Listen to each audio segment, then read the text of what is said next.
Agriculture is the basic source of food supply of all the countries of the world, whether undeveloped, developing, or even developed. Due to heavy pressure of population in underdeveloped and developing countries and its rapid increase, the demand for food is increasing at a fast rate.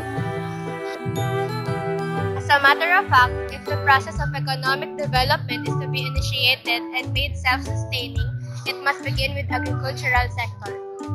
Agriculture advancement is necessary for improving the supply of raw material for the agro-based industries, especially in our developing countries.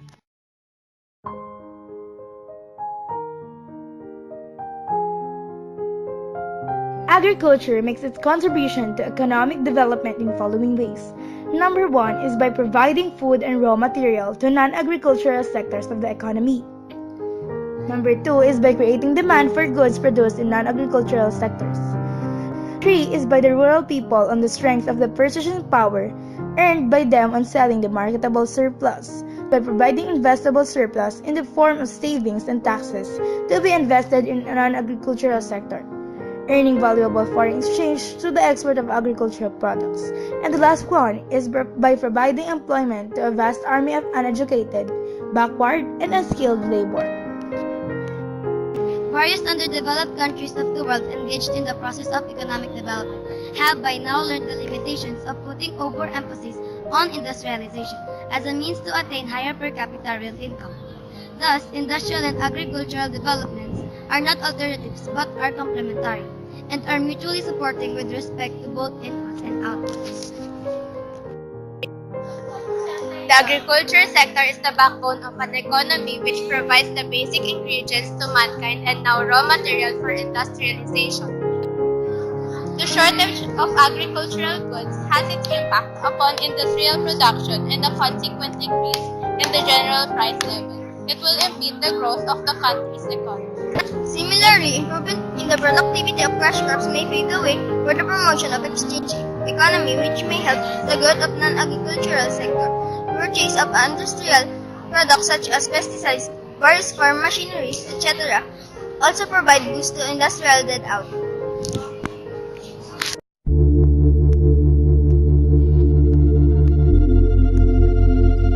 Modern agronomy, plant breeding, agrochemicals such as pesticides and fertilizers, and technological developments have in many cases sharply increased yields from cultivation, but at the same time have caused widespread ecological damage and negative human health effects. Selective breeding and modern practices in animal husbandry have similarly increased the output of meat, but have raised concerns about animal welfare and environmental damage such as massive drainage of the resources such as water and feed fed to the animals, global warming, rainforest destruction, leftover waste products that are littered, and the health effects of the antibiotics, growth hormones, artificial additives, and other chemicals commonly used in industrial meat production. The flour mills, rice shellers, oil and similar mills, bread, meat, milk products, sugar factories, wineries, jute mills, textile, leather mills including pharmaceutical and numerous other industries are based on agricultural products. The living standard of rural masses rises and they start consuming nutritious diet including eggs, milk, tea, and fruits. They lead a comfortable life having all modern amenities, a better house, motorcycle, bajaj, radio, television, and wearing of better clothes.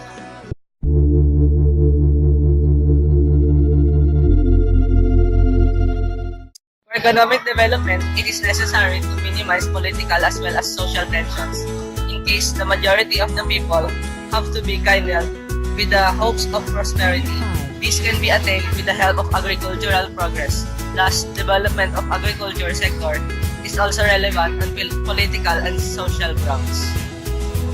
The development of agriculture requires roads, market yards, storage, transportation railways, airways, ships, postal services, and many others for an infrastructure creating demand for industrial products and the development of commercial sector.